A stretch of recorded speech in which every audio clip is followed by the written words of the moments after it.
Welcome back to the program. Polish President Andrzej Duda says he firmly believes that reparations for the damage caused by Germany during World War II will be taken care of.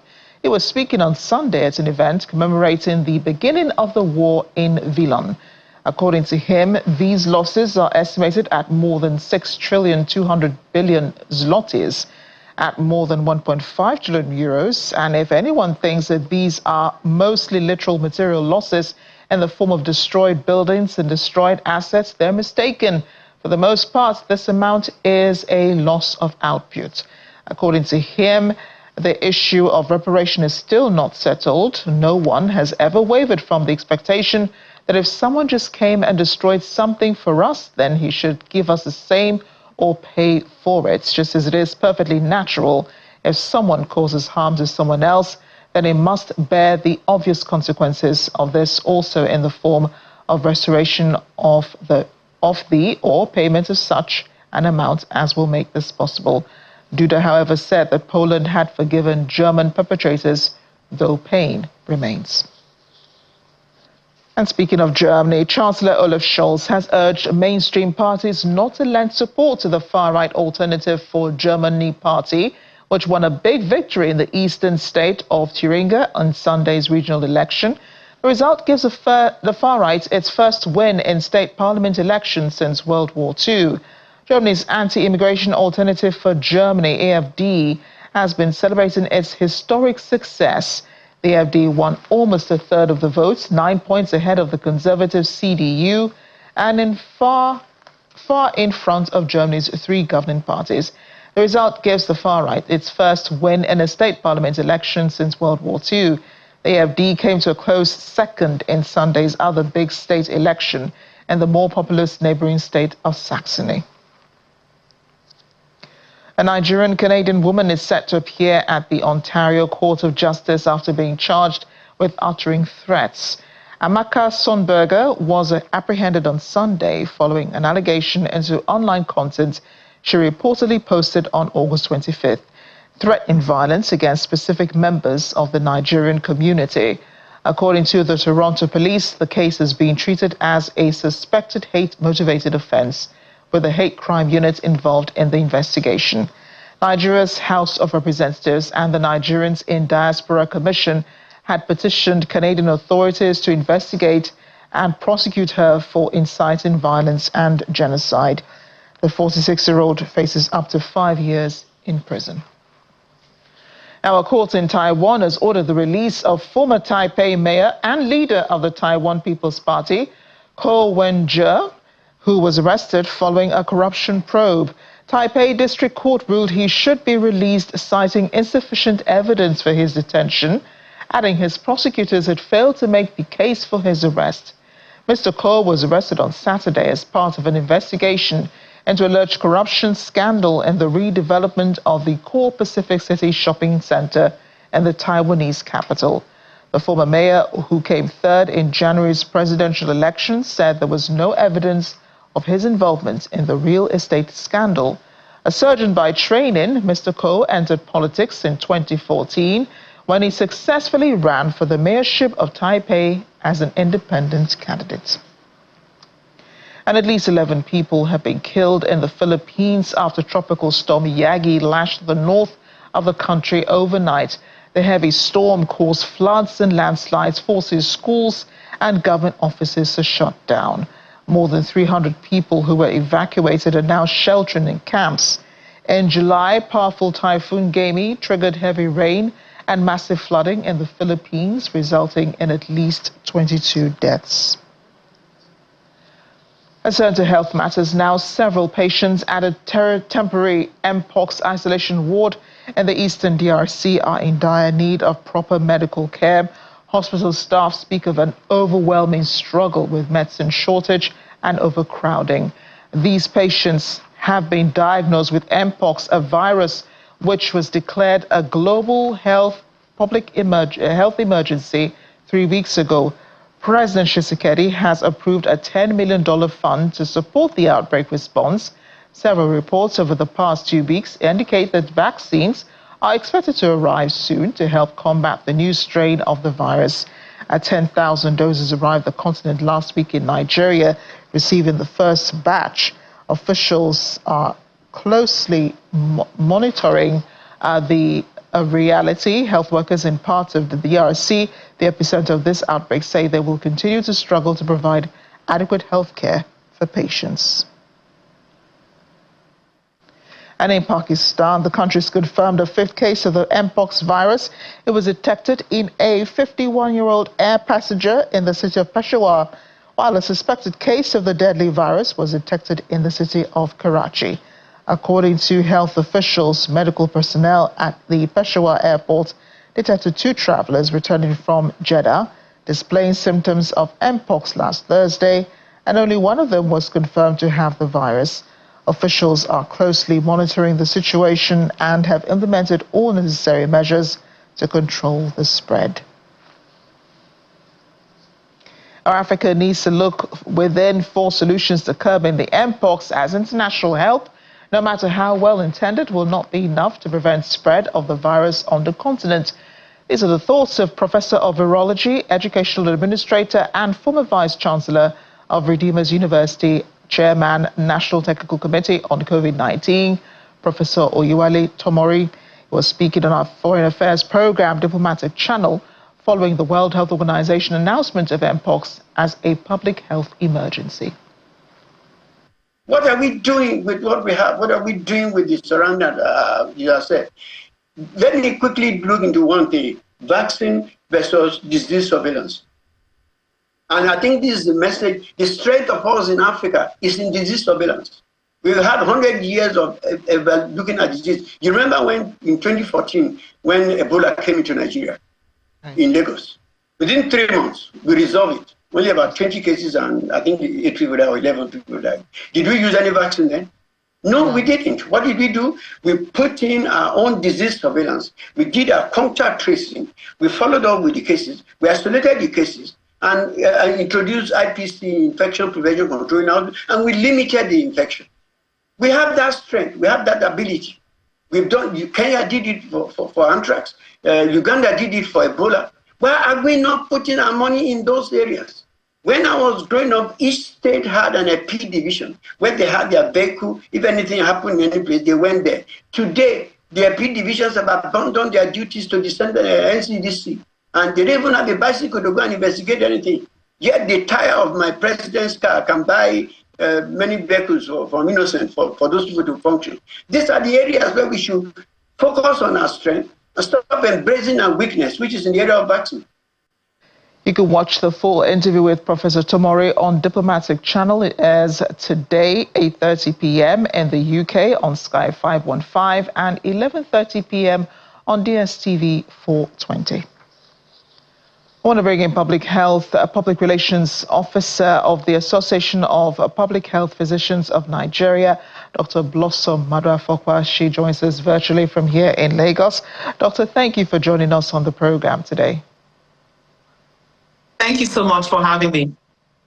And I'm very sure that you have been monitoring what's been going on with Mpox, the controversies, the questions that people have, the distrust that people also have in the government and in the vaccines. Why do you think it is difficult convincing people about the existence of Mpox? So it's a great question that you ask, because one thing we've realized is some of these outbreaks that we have, if the outbreaks are not widespread and you're not visibly seeing individuals with the disease, if people actually believe that they are not susceptible to it, this is not a serious problem, I'm going to go about my business. So what happens with Mpox is that individuals that have Mpox, because of the stigma surrounding the disease, people just tend to hide away in their homes. People tend to seek help from traditional healers, and people actually don't try to access healthcare facilities. So this is one of the reasons why people don't realize that we do have an Mpox outbreak, so they feel like, I can go about my business, this does not affect me. Maybe that's also because, it hasn't received as much sensitization, as COVID did back in 2020. A lot of people were coming down with the disease, and it almost seemed like people could see those who had contracted COVID. But in this instance, it's a bit difficult identifying people who may have had Mpox. We just have health officials of different states telling us there's this number of people, but there's been no visual on any of the cases.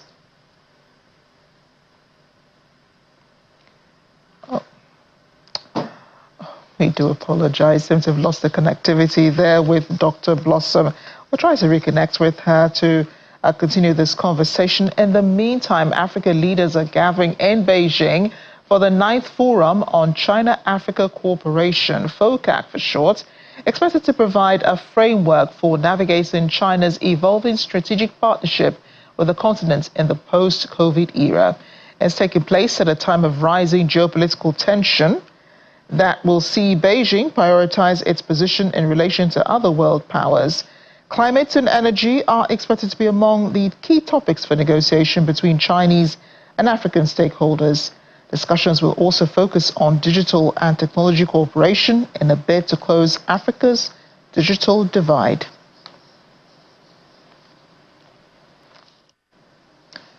And more on a FOCAC meeting holding in Beijing. Nigeria's President Bola Tinubu, South Africa's President Cyril Ramaphosa are among the continent's leaders joining the two-day summit scheduled to begin on September 4. For South Africa, located at the southern tip of Africa, is the continent's second largest economy and a participant in the BRICS group. Back in 2023, the trade between China and South Africa hit $55.6 billion, representing roughly 20% of China's overall trade with Africa. Siyabonga Cyprian Swele, the ambassador representing South Africa in China, believes this summit represents a new areas with a lot of opportunities. And since both countries established diplomatic relations in 1998, China and South Africa have maintained strong, high-level exchanges, provided solid mutual support on core interests and major issues, and collaborated closely in international matters. From the South African perspective, there are new areas really where there's a lot of opportunities, particularly for Chinese investors. In the new energy sector, the whole new energy value chain, including EVs, solar panels, wind, prioritizing technology. So we need that because we need to transform all our production from agriculture, from health, from government to be digitized. So those are the areas of focus for us going forward. Africa is now implementing this Agenda 2063. It's a very important program for Africa. You are implementing your second centenary goal, and the FOCAC becomes that bridge to make these key programs meet. We expect when the leaders meet, they'll come up with a very strong declaration and implementation plan representing basically the vibrancy of the relationship between Africa and China. We also expect that some of the key outcomes may focus on some of the areas like industrialization of Africa. My colleague Jelena Olaika is with the Nigerian delegation in China, and she spoke earlier to Ini John Mekwa about expectations of the two-day summit. It has been a very significant day. Of course, we know that His Excellency, the President Bola Ahmed Tinubu, arrived in Beijing yesterday for two things, really. Of course, there's that all-important state visit with the Chinese President Xi Jinping, a really fundamental meeting of two great minds, two powerhouses in the world. And this state visit, which I believe kicks off officially tomorrow, is seen as an opportunity to reset economic ties. We know that China over the past several years, in fact decades, have invested significantly in the Nigerian economy, particularly in railways and ports, which was the basis of lots of the discussions that were held today. Predominantly today, I've got to say, was mainly the business community. Perhaps later in the day, there'll be some images showing significant deals signed by the Lagos State Governor, Babajide Sanwo-Olu, as well as the Kaduna State Governor, Uba Sani. But I think tomorrow is when we're going to see things kick off proper, when later in the afternoon, I believe it's probably going to be between 9 a.m. and 10 p.m. local time, that the president will be with Xi Jinping. And as I say, this is very fundamental, not just for Nigeria and Africa, but of course for China. We know that geopolitics has changed significantly over the past couple of years, especially because we've got two raging wars, one in Europe, of course, which we've discussed extensively between Russia and Ukraine, but also in the Middle East. And quite frankly, for Africa and China, they are observers in this war, but they also play a significant role in shaping the future of global geopolitics. So I think it's really important and great timing for the president to be here to speak with Xi Jinping, and hopefully we'll be able to bring back a significant investment, particularly, as I said, in infrastructure, technology, and also within critical minerals too. Yeah, you can say that again, Juliana, because I mean, a lot of Nigerians are expectant. We hear there's going to be MOUs signed between both countries. We know there was that currency swap, which was supposed to ease businesses or operations for businessmen. And then, of course, there's the Belt and Road, which Africa as a whole hopes to get more funding. So we do hope that as you keep your ears close to the ground, we would hear some updates from some of these very important areas as the president visits China.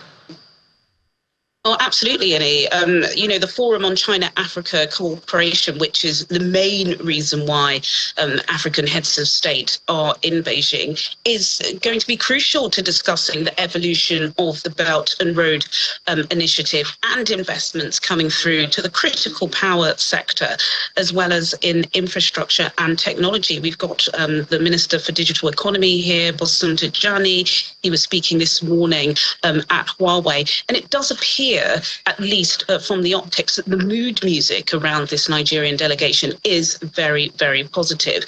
Again, of course, we know that Nigeria have been seeking funding and financing from China for several years now, but China too is also in need of significant amounts of investment in their own capacity, particularly when it comes to human power and manpower, and the fact that we have so many really bright, talented young individuals desperate for work. I think that was a critical issue that was mentioned earlier this morning. But again, I think once the forum does actually kick off on Wednesday, we will start to get some more significant sound bites and lines coming out of the presidency in terms of expectations, because of course, you know, this may only be the second official state visit from the president, but we've been around the world a lot, and you know, I think we've gone past the stage now, haven't we, Annie, of just talking or going begging for financing and funding. We need solutions. We want to see this implemented. We want to see it trickling down. We don't just want to see large delegations. So I think tomorrow we'll have more of a better understanding of what exactly is going to be achieved during that one-on-one between President Xi and President Tinubu. And that kicks off, as I said, about 5 p.m. local time. Our correspondent Juliana Olainka on the ground in Beijing for us, monitoring the FOCAC summit this week in China. We'll have more on our discussion with Dr. Blossom after the break, as she'll be discussing the Mpox and Nigeria's response, as well as international response to the Mpox virus. Plus, Russian spy whale nicknamed Vladimir found dead off the Norwegian coast. We'll tell you more about this. Stay with us.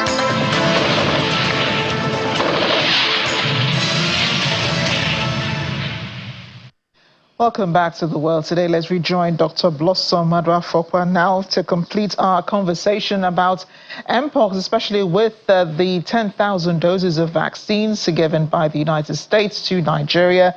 Doctor, before we were interrupted by the bandwidth there that went off, the vaccination campaigns begin this month here in Nigeria in anticipation of the vaccination that begins next month. What usually is the messaging for a campaign like this? So usually for a vaccination campaign, first of all, we identify the number of doses that we have on hand. So that will immediately tell us how many people that we're targeting. So if we're doing like a mass vaccination campaign, so the messaging goes down to the grassroots. People actually don't realize we do a lot of community engagement. We engage the communities, the community leaders, the market women, to be honest, the youth leaders. We engage them because that's how to access those communities. We actually go on streets with I've actually gone on streets with megaphones, sensitizing people to some of the vaccines that we are about to introduce. But the key challenge we have with the Mpox vaccine is because we just have 10,000 doses. Right. And so the interesting thing is for the Mpox vaccine, we're targeting what we call high-risk population. So who falls under high-risk population? So these will be individuals that have come in contact with confirmed cases. This will be individuals that work in healthcare and take care of patients with Mpox. Again, individuals that, particularly in some communities, men who have sex with men are at high risk as well. And there's some individuals that have immunocompromised conditions, so things like HIV, etc. So these are the individuals that we're targeting with these 10,000 doses. Yeah, you mentioned individuals who have same-sex orientation, and I know that that's illegal in Nigeria, so that possibly cannot be your focus as you look for people to give these vaccines to. But there are people who complain that they don't understand the speed with which these vaccines were put together. Would you say that they're safe, and what could be the possible side effects that people should look out for and possibly call attention of health officials to? Okay, so the GS vaccine was not actually quickly put together like you said. We've had it for some years. The GS vaccine is actually quite safe. Individuals that take the vaccine, you would expect to have some pain at the site of vaccination. You would expect to have mild fever, headache, body aches. Some people have none of these symptoms at all. If you've ever taken a vaccine, it's literally your body trying to boost your immunity, trying to respond immunologically to that vaccine that you introduce to the body. So the side effects are usually very, very mild, and it's quite an effective vaccine. Okay. In the meantime, since the 10,000 doses, which will be given 2 doses each for each individual, you mentioned healthcare workers would be one of the targets, and then those who are at risk of infection. What can others do in the meantime? And when I say others, I mean those who could possibly have individuals who have contracted the Mpox. How do you prevent yourself from contracting the Mpox if there is someone in your household who has already contracted it? That's a great question. So the first thing you need to understand is, how do people actually get Mpox? So you can get Mpox when you touch an individual that's infected. Like, so you touch their skin, some of the skin lesions, and you touch your own skin. You can actually get it if you're in the person's presence and the person is breathing and, say, coughing, and you also breathe in the secretions, you can get infected. Another way people don't realize you can get Mpox is when you come in contact with sick animals. So sick animals like squirrels, monkeys. There are parts of the country where individuals actually consume these animals. So if you come in contact with these sick animals, if you kill them, if you skin them, if you consume them, you can get infected with Mpox. So the way to protect yourself is, if you see a sick animal, obviously it goes without saying you don't touch that animal. You need to report it, actually. You need to ensure, if you're taking care of someone that has Mpox, make sure that you wash your hands regularly. The individual with Mpox needs to actually isolate themselves, if that is possible. Isolate yourself. Make sure that if you're in the presence of others, make sure your body is fully covered so that you don't put them at risk. You wear your mask when you're speaking to people. These are things that we can do to protect ourselves since the vaccine is not available to everyone.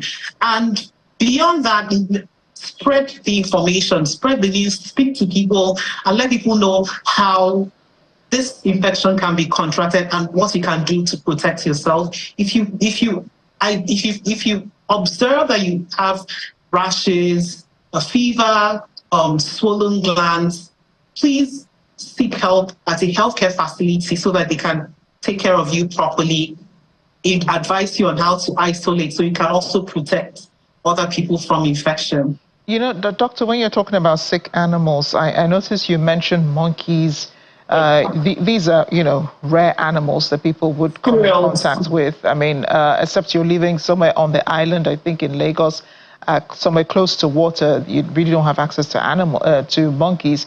But what about dogs and cats, those domestic animals that are around us? Is it possible to contract monkeypox from them? So those animals have actually had monkeypox before. But what we find in our environment, there are parts of the country where they actually consume some of these animals, some of these small rodents as food. There are parts of the country where that is actually the regular practice. So it's actually not far-fetched for an individual to consume those rodents. But yes, we've had Mpox in some of our pets, dogs, etc. But we find Mpox more commonly in some of these animals that I previously mentioned. Right. Dr. Blossom Maduafokwa, thank you so much for speaking with us on The World Today. We've all learned a little bit more about the Mpox. Thank you so much for having me. As Nigeria navigates a complex landscape of economic challenges and opportunities, stakeholders have come together to dissect the forces shaping the country's future. According to the Chief Executive Officer of the Nigerian Economic Summit Group, Mr. Tayo Adeloju, Nigeria is on a growth trajectory, but he believes a food inflation must be tackled to ensure sustainability. The Nigerian Economic Summit Group is reviewing the first half of 2024 at this meeting with the private sector.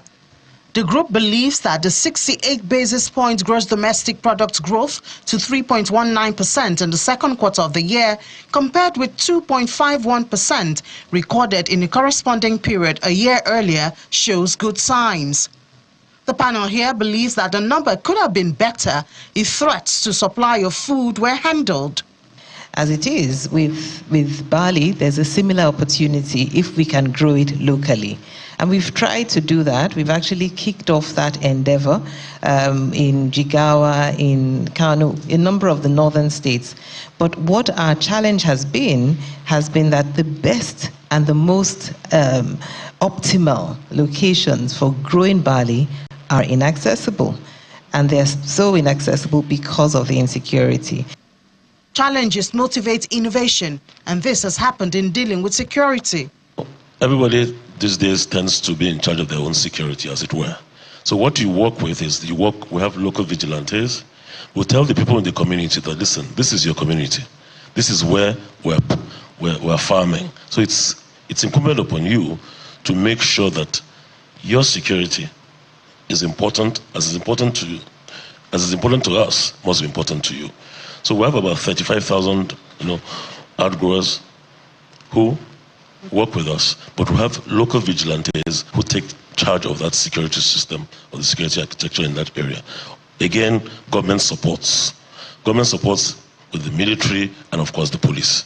Food supply is not the only focus. Issues hindering rapid economic development, as well as key considerations and the way forward for implementing the essential reforms needed to catalyze Nigeria's economic transformation, also makes up the agenda. At the end, the NESG believes that Nigeria has bright chances. We are on a growth trajectory. Lots of work is required, especially because the sectors that historically were drivers of growth have slowed down still due to macro pass-through risks that were encountered due to macroeconomic volatility. More importantly, to signal going forward that government needs to double down on the big structural reforms. Agriculture and food security remains priority number one. The tips and optimism shared here is expected to reflect in the results of the second half of 2024. A white beluga whale named Vladimir, first spotted in Norway not far from Russian waters with a harness that ignited rumors he may be a Moscow spy, has been found dead. The Norwegian public broadcaster NRK reported that the whale carcass was found floating at the Risavika Bay in southern Norway Saturday by a father and son who were fishing. The beluga, named by combining the Norwegian word for whale, Hival, and Russian President Putin's first name, Vladimir, was lifted out of the water with a crane and taken to a nearby harbor where experts will examine it. Marine biologist Sebastian Strand told local media that the whale was found floating in the sea. He had passed away but was not needed to declare what the cause of death was. We're ending the program with Dubai Fashion Week, which kicked off on Sunday, launching its Spring-Summer 2025 haute couture collections. Attendees were seen waiting for the show to begin before the camera began capturing the most detailed shots of the runway models parading down the catwalk, showcasing elegant outfits. We'll see them in a moment. The Malaysian brand Rizman Ruzaini was featured on the runway, along with the Jordanian designer Amjad Al-Khalid. The opening day featured a series of spectacular presentations from some of the most renowned brands, starting with Rizman Ruzaini and followed by Amjad Al-Khalil, Eric Bendana and Angelo Estera. Co-organized by Dubai Design District and the Arab Fashion Council, the Dubai Fashion Week is the only platform in Dubai that provides an opportunity for the city to promote creativity, innovation and unique investments in the international fashion industry. The event is typically held twice a year and is officially recognized by Dubai.